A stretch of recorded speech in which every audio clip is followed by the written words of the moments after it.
So we got a fight coming up between Regis Prograis and Danielito Zorrilla.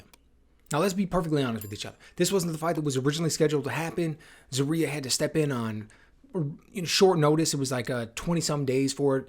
The original guy fell through because of an injury. They thought they were going to try to get Arnold Barboza Jr. on the card. Apparently, the promoters weren't able to quite work that one out, so in stepped Zorrilla. So he's stepping in on late notice. He wasn't the first choice. He wasn't the second choice. We're down to the third stringer. Right, we look at the card, we look at the line in Vegas. We're talking 16, 17 to 1 favorite when we're looking at Prograis.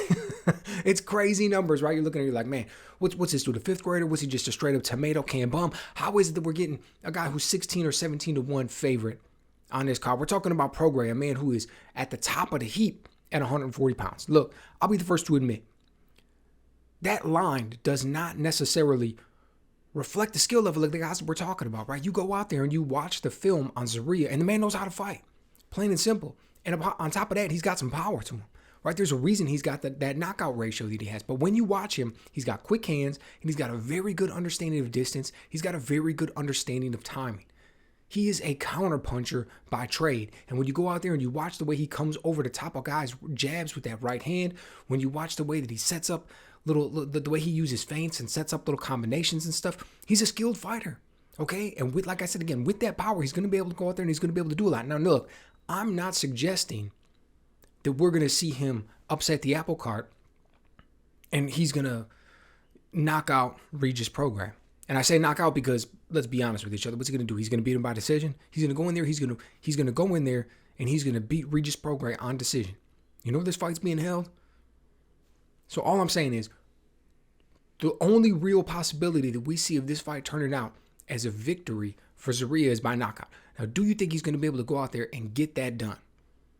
I find it hard to believe, but his skill level suggests that 16, 17 to 1 is just a little bit of a stretch, right? So why is the line that big? You know, that goes into how lines are actually determined. And it's, yes, skills play a factor, but it's also about the money that's going to come in, which has to do with popularity, which has to do on what the general fan thinks and where the money is going to go and things like that. So, look, I was talking about the skills that Zorrilla has, and he does. He has those. He is a solid fighter, right? He's a young guy. I think he's 29 years old, from Puerto Rico. He's able to go out there. He's able to get things done, but he's not going to come up with a victory in his fight. Look, I talked about his timing, his ability to understand distance, and his quick hands, and his counter-punching ability. One of the things that he doesn't have is a jab. Regis Prograis does have a jab. He's got a really good one, dude. He can go out there. He fires it off aggressively. He can fire off doubles and triples of the jab. He knows how to use it to close the distance. He's a southpaw, and ironically enough, in like his last 4 fights, he's fought other southpaws. This one, he's going to be coming up against an orthodox fighter. I don't think that's going to be awkward to him. I don't think fighting an orthodox fighter, even though he's fought 4 southpaws in a row, is all of a sudden going to trip him up like it's going to be crazy or something. I think it'll be exactly the opposite. Orthodox fighters typically have a little bit more difficult time with southpaw fighters because they see less of them. When you're in the gym sparring, just on your way working up, there's just less southpaws around, so you just get less work with them. It's just less frequent. Therefore, you're just a little bit, and everything's at a different angle. Everything's a little bit backwards. The way stuff comes in, the way you're using your footwork and stuff. So it's just slightly different. On the flip side of that, southpaws are always running around against orthodox fighters, so they're very comfortable and very used to dealing with orthodox fighters. They understand the footwork and the angles. If you look at it, southpaws typically are able to get their jab off against orthodox fighters. Orthodox fighters typically aren't able to get their jab off against southpaws. Now, why is that? Because the angles for each guy is the same, right? So if a southpaw can figure out a way to get it off against an orthodox fighter, you would figure then an orthodox fighter can use that same lane, that same path, those same angles to get that jab off against southpaws. So why doesn't it happen at the same rate? And the reason for that is simple. They just don't understand it. They're just not quite as good at it. Even though you're in a training camp and you're working it and you've got all these southpaw sparring partners that you're going against and you're getting ready for it, it's just not quite the same. It's just different than when you're coming up against a guy who does it all the time. And southpaws go against orthodox fighters all the time. So I think that's going to be an advantage for Prograis in this one. But one of the things that I really love about Prograis is how he gets off that left hand. Right? If you look at it, he's got multiple ways that he uses it. He can shoot it straight. He goes over the top. But one of the things is typically he's coming in, he's a smaller guy, and it's the way that he closes that distance with that left hand. It's like he's coming over the top with it, and he almost steps in more or steps in extra than what you typically see guys doing, the way that he comes down with it. And he's almost able to nullify his opponent's initial defensive maneuvers with it, right? It's It's a really subtle thing, but just look at the way that he gets that left hand off, man. There's something that's just quite unique, a little bit unique about it, right? He doesn't do everything quite the way that you see a lot of very highly technical skilled fighters do it. And not to say that Prograis isn't highly technical skilled, he is. But the thing that's nice is when you got something that you do that's just a little bit different, it's just a little bit unorthodox, a little bit unique relative to everybody else, is the guys don't see that. Guys don't see that little different angle that you come at, or guys don't see that little different, that speed or that changeup that you use on a shot. And that's the type of thing that allows you to get your shots off, right? That's the type of thing that allows you to see success, whereas typically the man you're going against, maybe his defense is really good, and that type of shot he's used to picking off. So, anyway, long story short, I expect Prograis to go out there and be able to figure this one out, work behind his jab a little bit, eventually end up being able to close the distance, start to get that left hand off, start to land with power, start to get the combinations off, and back Zorrilla up. Right, Zorrilla will see a little bit of success at first. Like I said, he's got quick hands, understands timing and distance. He'll be able to get some counter shots off. That's what's very natural to him. But it won't take long for Prograis to start figuring him out and close the show. Whether or not he'll be able to get the stoppage, I do not know. Doesn't really matter. He's going to come away with the victory. Now, look, 140 pounds has got a lot of buzz lately. It's got a lot of fire, right? We saw Gervonta Davis versus Ryan Garcia. Yes, it was at 136 pounds. Technically, that's the super lightweight division, but we know Gervonta's dropping back down to 135. He's a lightweight, but we know Ryan Garcia is going to be campaigning at 140 pounds. Huge name guy, right? Huge name guy. The buzz that he draws, he might sell the most tickets. He might sell the most pay-per-views in the division right now, even though he isn't a man with any belts. Right, even though nobody's looking at him saying that he's the best fighter at 140 pounds, he's the guy that every single person is going to want to fight because of the amount of money that they're going to make in that fight. Right, then we saw Rolly Romero fight, and he ended up snatching up a belt when he fought Ishmael Barroso. We just saw Teofimo Lopez and Josh Taylor for the absolute pinnacle of the division. Right, we looked at Josh Taylor as a man who was undisputed with all the belts and this, that, and the other thing. Teofimo ends up going out there and in dramatic fashion getting the victory.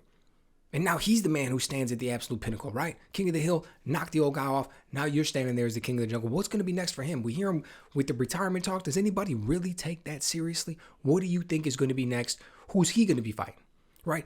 We just saw Adrian Broner fight at 140 pounds. Now look, we all know that Adrian Broner is far past his prime at this point. Nobody's suggesting that he's going to go out there and take the division by storm and surprise everybody with his ability to snatch up all these world titles and do this, that, and the other thing. Nevertheless, somewhat in a similar fashion to Ryan Garcia, he's a big namer, man. He draws a lot of attention. He goes out there, he wins the fight, he's calling out big names. Ask yourself a question. Do you think that there's going to be guys who are big namers right now who would be willing to take a fight with Adrian Broner?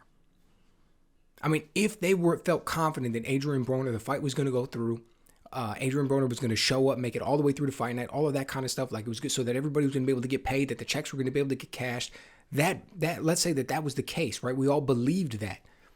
Do you think that there would be top guys who would want to fight him? I do, because I think they're going to feel like it's a victory that they're going to be able to get. But at the same time, there's going to be maybe more buzz for that fight than there would be necessarily fighting other guys, and it's going to be, I'll say, relatively low risk, right? Because when you're talking about a guy who's at the absolute top of his game right now, particularly a young guy at 140 pounds, I don't think Adrian Broner is going to present all that much trouble for him, right? Then again, maybe he just disappears and we don't see him fight again at 140 pounds. But he just did fight, and he was calling out guys like Rolly Garcia. He was calling out Rolly Romero because he's got a belt.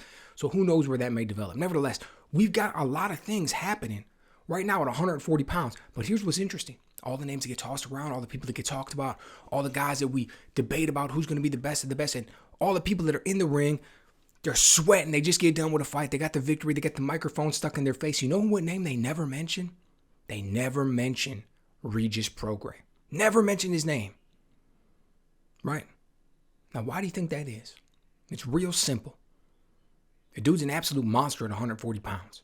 He is not an easy out for anybody. Yeah, he lost a decision to Josh Taylor a few fights back. Doesn't necessarily mean that he would lose a decision to Josh Taylor now.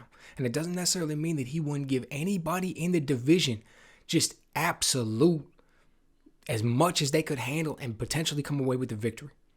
And oh, by the way, he's not going to sell any pay-per-views.